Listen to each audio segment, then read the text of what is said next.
eu vim para o Rio de Janeiro dentro de um programa de formação de pessoas para a Universidade Federal de Santa Catarina. Havia uma ligação muito forte entre o pessoal, enfim, dessa universidade e o Museu Nacional, por conta da presença do Castro Faria em Santa Catarina como arqueólogo. Porque a pesquisa que ele fez lá foi uma grande escavação arqueológica em Laguna, né? Então, ele era um dos adeptos dos 4 campos boesianos, né? E, por isso mesmo, incentivou o dono da cadeira de antropologia. Não havia ciências sociais, mas havia história, e a cadeira de antropologia estava na história. Incentivou o Oswaldo Rodrigues Cabral que enviassem alunos para o museu fazer estágio. Antes de mim vieram outros, né? Inclusive o Silvio Coelho dos Santos, que foi presidente da ABA, né? E eu vim dentro dessa perspectiva. No ano de 64, em 67, eu acho que foi isso. Então, o que aconteceu foi isso. Quer dizer, eu fui a terceira ou quarta pessoa que veio, né, para o museu, para essa finalidade. E aí vocês podem não acreditar, mas não foi exatamente para a antropologia social ou etnologia, mas sempre antropologia biológica, que dentro dessa perspectiva dos 4 campos lá não havia, né? Então, vim parar justamente no setor onde estava o tal militar, né? Depois eu falo um pouco mais sobre isso, né? Então, isso mostra um pouco uma preocupação com enfim, a instalação da antropologia dentro da universidade em lugares como Santa Catarina, né, que, enfim, tiveram uma universidade mais tardia, né? E eu vim para isso, né? E dentro dessa chegada aqui, né, eu fiquei alguns anos vinculada à antropologia biológica, né? E dentro disso, eu acabei indo, em algum momento, enfim, eu não me lembro agora exatamente o ano, acho que foi 69, eu fui assumir um cargo de professor no que hoje é o UERJ, na época a Universidade do Estado da Guanabara, né? Funcionando na Doclobo, na Tijuca, enfim, dando aula a partir digamos, da tutela, digamos assim, da Marília Alvim, que era antropóloga biológica, que também trabalhava no Museu Nacional, e que tinha assumido a cadeira que tinha sido da Heloísa Alberto Torres, né, dentro dessa universidade. Então, eu tenho uma passagem de 3 anos como professora de graduação na UERJ. E eu depois falo sobre isso também, porque tem a ver com as inferências da ditadura, né, dentro do ensino de graduação. Então, esse é o panorama pelo qual eu cheguei, né? Mas dentro das tensões que se seguiram a principalmente 68, né, a minha situação dentro do setor de antropologia biológica no nosso departamento ficou meio complicada, né, em parte em função da entrada em cena do Denizar, né? Já foi dito o nome dele, não adianta querer esconder. Ele tem, eu esqueci, eu ia trazer os 2 boletins do Museu Nacional, onde ele publica junto com a Marília, né, com a Marília Alvim. Ele fazia pesquisa, todos os efeitos, pelo menos o nome dele aparece em alguns artigos dela, né, como segundo autor.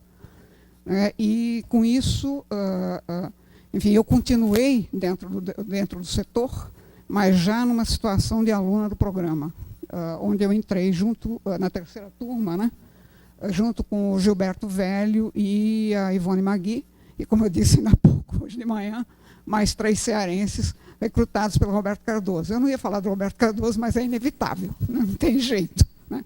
Eu entrei para o programa por causa do Roberto Cardoso, que, enfim, eu já era, enfim, contratada do departamento como auxiliar de ensino, e a situação do auxiliar de ensino na época, para vocês terem uma ideia de como é que funcionava a universidade, tinha que estar vinculado a um professor titular, né, ou alguém responsável pela disciplina, né?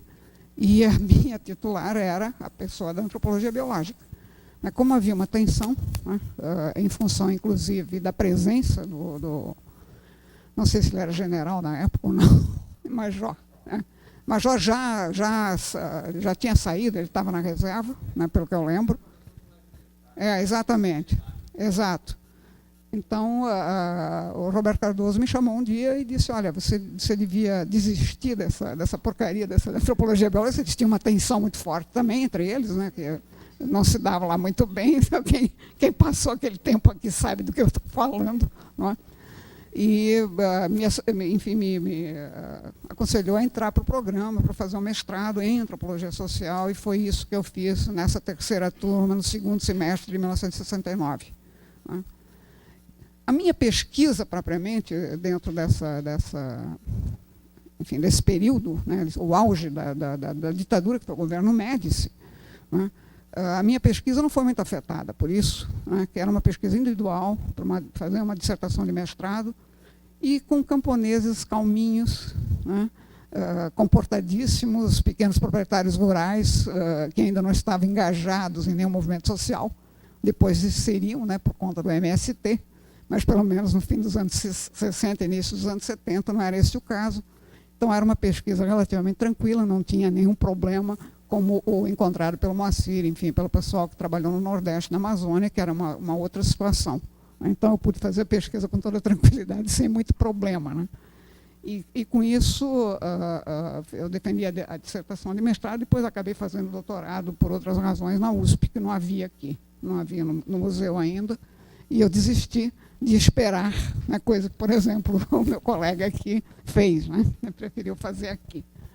Mas, enfim, havia essa tensão, né, enfim, pelo menos da presença desse militar, né, mas junto com isso também havia colegas que não eram do nosso setor, né, não eram da antropologia social, mas que transitavam pelo departamento e que eram professores do departamento, que eram duro. A gente sabia, a Heloísa Fenelon sempre dizia, fulana, não fale nada perto, porque ela vai contar, né, para poderizar. Um pouco isso. Então, tinha que se tomar um certo cuidado com o que dizer, né, na frente de algumas pessoas, não vou citar nomes, evidentemente, mas havia essa tensão, né, exatamente, e em particular nesse período, né, de maior repressão. Né, isso depois foi se atenuando.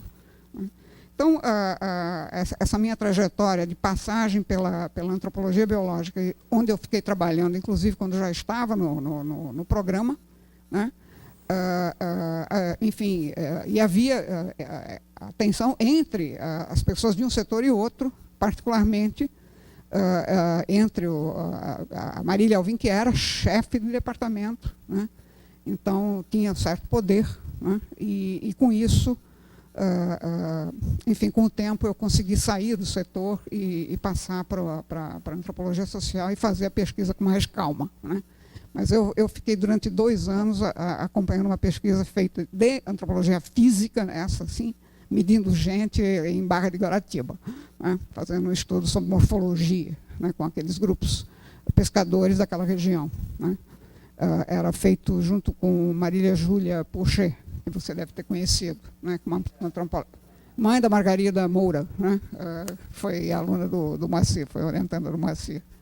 Então, uma situação um pouco diferente de inserção no programa, que, na verdade, só vai acontecer, né, pelo menos no meu caso, eu acho que foi em 1977, quando o Otávio, né, me convidou para dar um curso com ele de sociedades camponesas, né. Então, foi a minha entrada no programa se deu nesse período. Eu já tinha defendido a tese de doutorado na USP, que era uma tese que não tinha muito a ver com campesinato, mas tinha a pesquisa anterior de mestrado que tinha, né? Então, era uma área que eu conhecia bem. E aí, de novo, Roberto Cardoso de Oliveira, enfim, eu aprendi campesinado, né? Porque ele deu um curso de sociedades camponesas no programa, num dado momento, que eu fiz, né? Então, o Cardoso tinha essa ambivalência, essa coisa meio assim, era índio, mas também não era só índio, né? E ele deu um curso de sociedades camponesas, não me lembro que ano foi, que eu realizei, né? Foi em 70, né? Exatamente. Então, enfim, ele levava a sério essa característica de professor, né? Basicamente. Então, eu acho que de trajetória, eu não vou falar mais, não vou tomar o tempo de vocês, mas, de fato, né, enfim, eu tenho 2 assuntos que eu acho que tem interesse nesse tipo de depoimento. por estar relacionado ao que é uma ditadura, né? E um pouco o que me faz falar sobre o primeiro assunto, que é, enfim, a questão do nacionalismo e da imigração, né, tem a ver com a minha própria pesquisa e com o que eu estou fazendo hoje, que é lidar com essa questão da política imigratória, que está dando maior confusão aí nesses últimos 10 ou 20 anos, porque nós estamos já no quinto projeto de lei jogado à discussão pela, entre aspas, sociedade civil, né, e nada de se mudar a lei que foi promulgada durante a ditadura militar. Eu estou me referindo a isso, porque é o primeiro assunto que eu vou falar, depois eu vou citar o outro que tem a ver com o ensino, né. Essa situação, digamos assim, tem a ver com a dificuldade de lidar com o estrangeiro, e isso tem a ver também com o nacionalismo, né? Mas, realmente, ressaltar isso porque o que a gente, às vezes, não olha é o que sobrou da ditadura até hoje, né? E essa é uma das coisas, e com uma dificuldade enorme de resolver o problema e o impasse, né? Cada projeto que vem é pior que o anterior, né? Agora nós estamos no quinto, está se discutindo uma coisa chamada comigrar, né? E nada da coisa sair ou chegar no Congresso para votação. Então, isso aí, eu estou levantando a questão exatamente para mostrar como é que, às vezes, as coisas sobram, né? Como é que permanecem os resquícios autoritários, né, de uma legislação pautada pela segurança nacional, né? A gente sabe que essa é uma expressão, ninguém, aliás, fez uma referência muito direta a isso, né? Mas segurança nacional é a palavra-chave, né, ao longo desse tempo todo. E ela aparece em outras situações, particularmente nessa da imigração, mas, obviamente, também segurança nacional tem a ver com a perseguição política exercida sobre um monte de gente, né? E que também acontece, quer dizer, a gente tem isso muito mais atrás, né, com uma outra ditadura violenta que matou e prendeu, que foi a ditadura Vargas, né? E por isso que eu peguei esse dado, né, essa coisa da imigração. Porque, apenas para citar uma pessoa que já foi várias vezes citada aqui hoje de manhã, o Manuel Diegues Júnior, né, ele publicou em 64 justamente um livro sobre esse assunto. No final deste livro, ele justamente fala da sua preocupação, né, em relação a uma legislação excessivamente dura, né, em relação aos estrangeiros, mesmo aqueles que já eram naturalizados no Brasil, né? Então, ele pede que, isso deve ter sido escrito antes do golpe, evidentemente, foi publicado depois do golpe, mas o livro deve ter ido ao prelo antes, né? Ele pede justamente que se mude, né, a legislação anterior, que era uma herança do Estado Novo, ou seja, ainda estava em vigor a lei de estrangeiros promulgada em setembro de 1945 no estertor do Estado Novo, né? Ou seja, saiu-se de uma ditadura para alguma coisa mais democrática, né? E, no entanto, carregando... exatamente. E a Lei da Segurança Nacional, que é uma invenção da Revolução de 30, né? Essa é uma expressão que aparece nesse período, e que chega, né, a 64 com um colega nosso, né, uma pessoa que foi presidente da ABA, enfim. Depois eu vou falar de novo nele quando eu falar do ensino, né? Então, o Diegues já pedindo para mudar. E o que a gente tem hoje, quer dizer, enfim, é discutir, né, o que a gente está fazendo hoje é discutir, né, uma mudança de lei que não deslancha, né, que começou com Fernando Henrique Cardoso na presidência, que se arrasta ao longo desses 12 anos do PT e não se resolve, né? Não se resolve. E dentro dessa conjuntura tem uma coisa que talvez vocês não saibam ou não lembram, né? Dentro dessa questão do nacionalismo e principalmente de imigração, né? Que é, enfim, nos anos 90, no final dos anos 90, começou a se discutir uma coisa chamada PEC dos apátridas. Não sei se vocês lembram disso, né? O que eram esses apátridas? Eram os filhos dos exilados, né, que o Estado totalitário da ditadura, né, enfim, impediu que fossem reconhecidos como brasileiros, né? Como a maioria das pessoas que tiveram esses filhos no exterior, tiveram os filhos no exterior e não puderam registrar os filhos na embaixada, né? Então eles ficaram nessa situação ambígua de não ter nacionalidade nenhuma, né? Por isso o termo apátrida. Então, o PEC dos apátridas começou a ser discutida no meio da década de 90 como um erro que passou na revisão constitucional, né? E, no entanto, levou 10 anos para que eles resolvessem o problema. Ou seja, só em 2005, 2004, é que realmente isso foi anulado, né? E o que foi anulado? A impossibilidade de registrar filhos no exterior nas embaixadas, que, enfim, o governo ditatorial proibiu exatamente para atrapalhar a vida dos exilados, né? Então, essa é uma situação interessante, né, porque mostra um pouco, enfim, como é que segurança nacional tomada no seu extremo, né, ela produz esse tipo de coisa. Ou seja, um monte de pessoas que ficaram sem passaporte, sem possibilidade de entrar no país durante muito tempo, né. Esse é apenas um exemplo, eu não vou me alongar com isso, né, mas, de fato, isso mostra um pouco como essa questão da segurança nacional, quando afeta, enfim, milhares de pessoas, né, como é que isso, enfim, é complicado, e principalmente a dificuldade de resolver, né, dentro de uma perspectiva nacionalista, né, aquilo que é o estrangeiro no país, ou seja, o imigrante, né. O que a gente tem é que, só com as atuais dificuldades nos últimos anos, dos emigrantes brasileiros lá fora, é que, em nome da reciprocidade, está se tentando, de alguma maneira, resolver esse problema, né?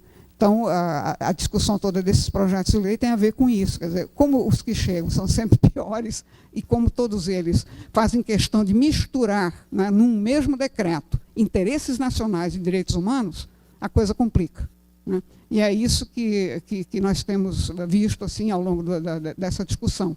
Então, os resquícios desse nacionalismo espúrio, de uma ditadura que continua persistindo até hoje, né? Bom, esse é um ponto apenas que eu queria ressaltar, mostrando um pouco essa questão da continuidade de certos processos, né, que a gente não consegue superar, né?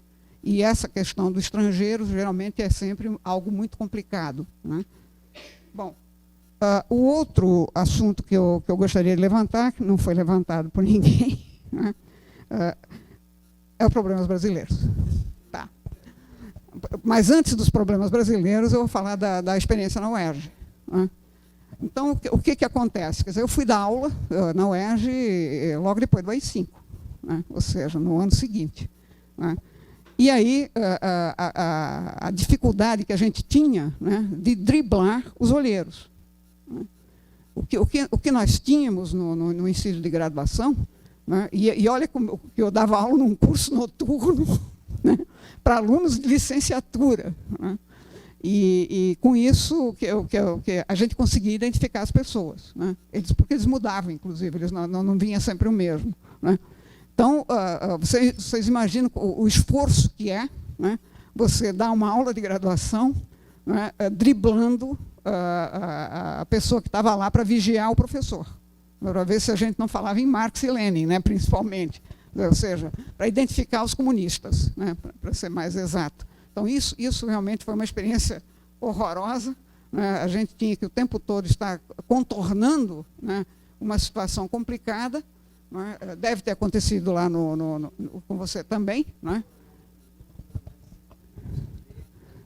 Mas eles fingiam que eram alunos, pior é isso, achavam que a gente não identificava, né? Eles era espião, né? Espião. Só que o jeito de vestir, a maneira de jogar o corpo e a maneira de falar, você identificava, todo mundo sabia quem era quem. Aqui, ó, eu ficava tão nervosa que eu pegava a cadeira e falava com os alunos, sei que, não sei que lá, largava a cadeira. Aí eu sei que, não sei que lá. Aí ela falou assim, professora, a senhora carrega a cadeira o tempo todo, por favor, deixa a cadeira. Mas não é um homem andando lá em cima, você está olhando para onde queria. Entendeu?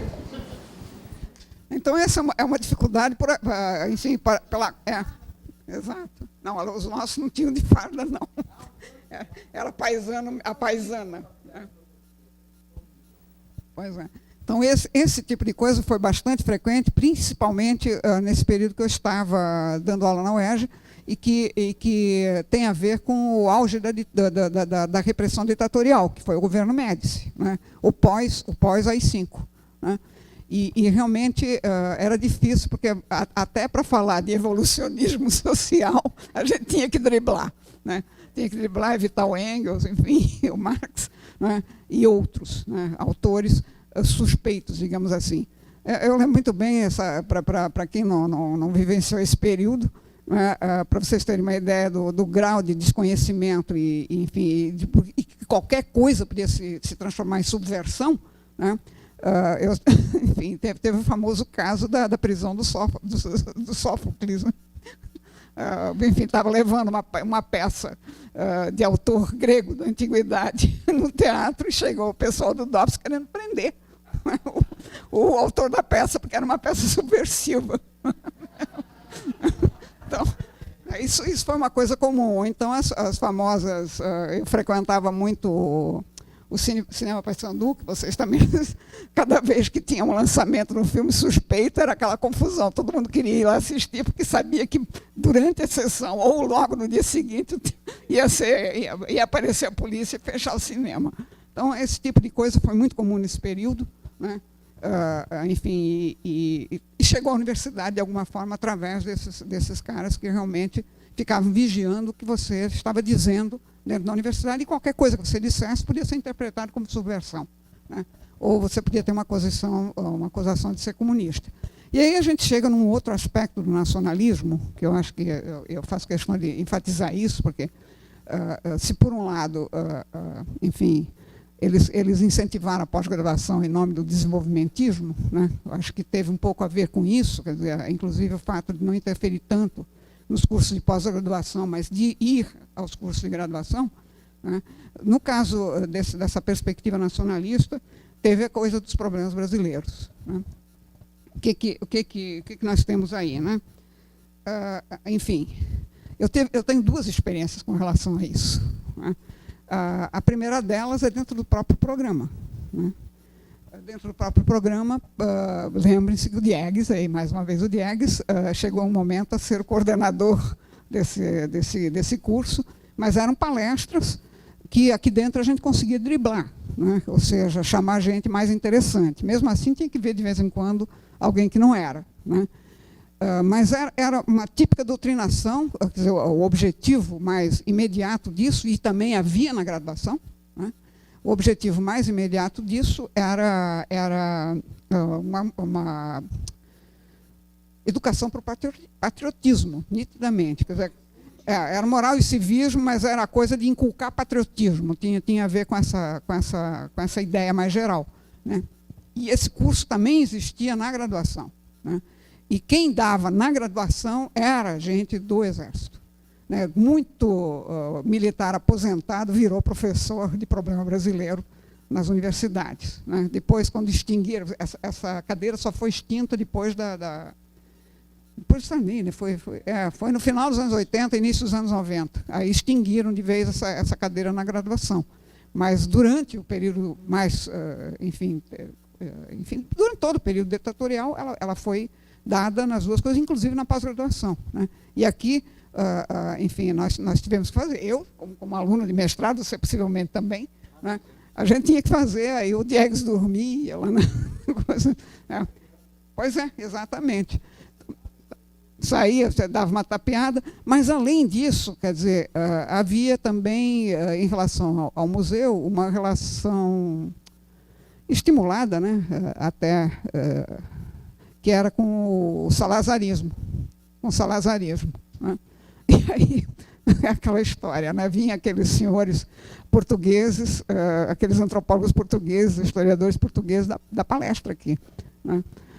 Também tínhamos que ouvir bobagens ditas sobre a África. Eu esqueci os nomes agora, nem anotei isso, mas eu só lembro de uma das palestras, que era um senhor já bastante avançado em idade, né?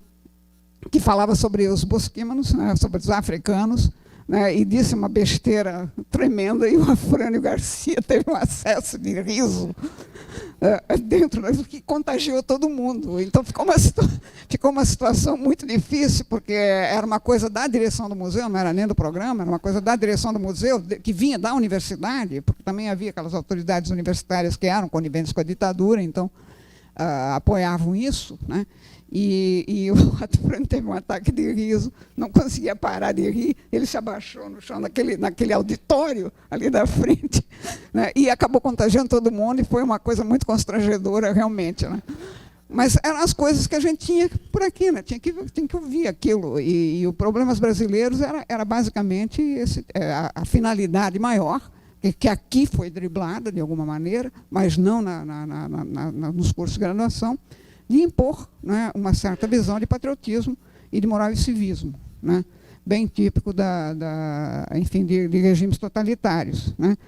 Agora, tem uma outra coisa que eu queria dizer, que ainda dentro dessa coisa de moral e civismo, eu na condição de professor assistente, né, naquela altura, já tinha defendido mestrado, né, era professor assistente, por portaria de designação do diretor do Museu Nacional, eu precisei fazer um moral e civismo desse fora.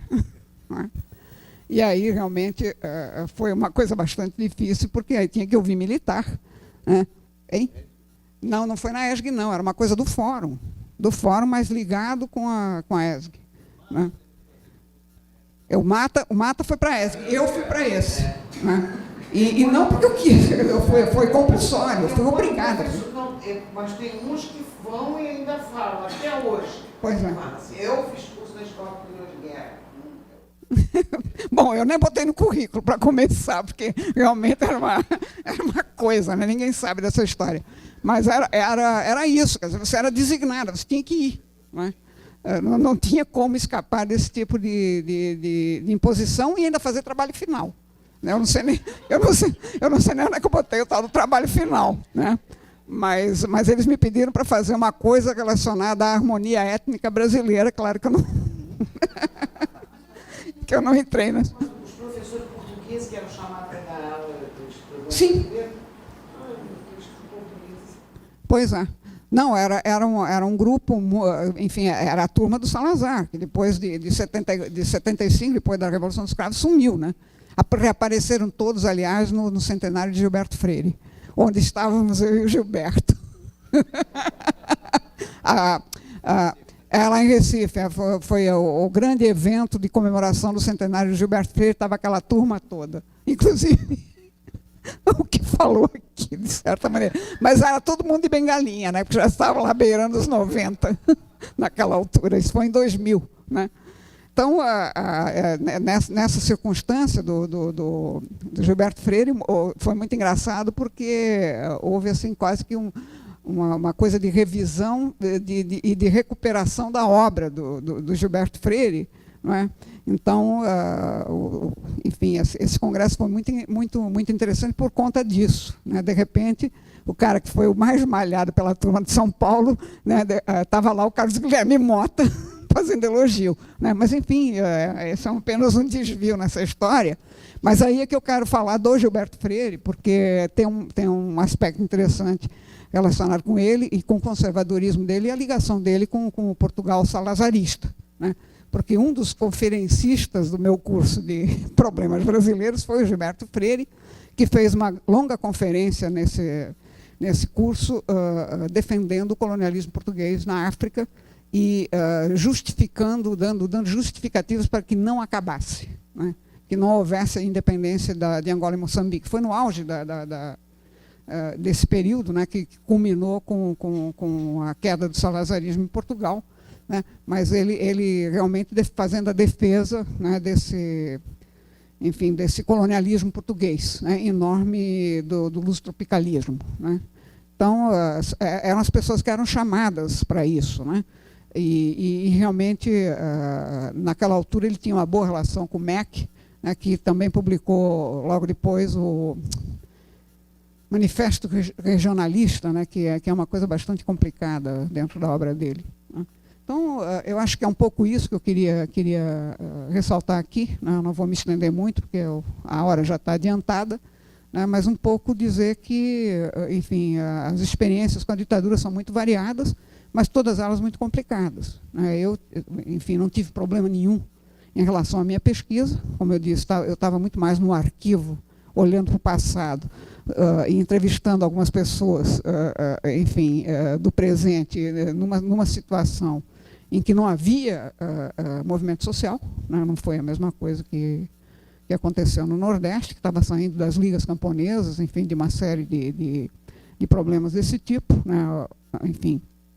Então, não tive problemas por esse lado, mas como docente de graduação, né, e aluna de pós, né, a gente teve que entrar nesse esquema de ser doutrinada, né, de uma tentativa doutrinária de impor certos modelos de patriotismo e, enfim, de Brasil grande, que a ditadura tinha como premissa, né, para a questão, principalmente, não só do nacionalismo, mas também da segurança nacional, né. Em nome da segurança nacional se fez muita coisa, né.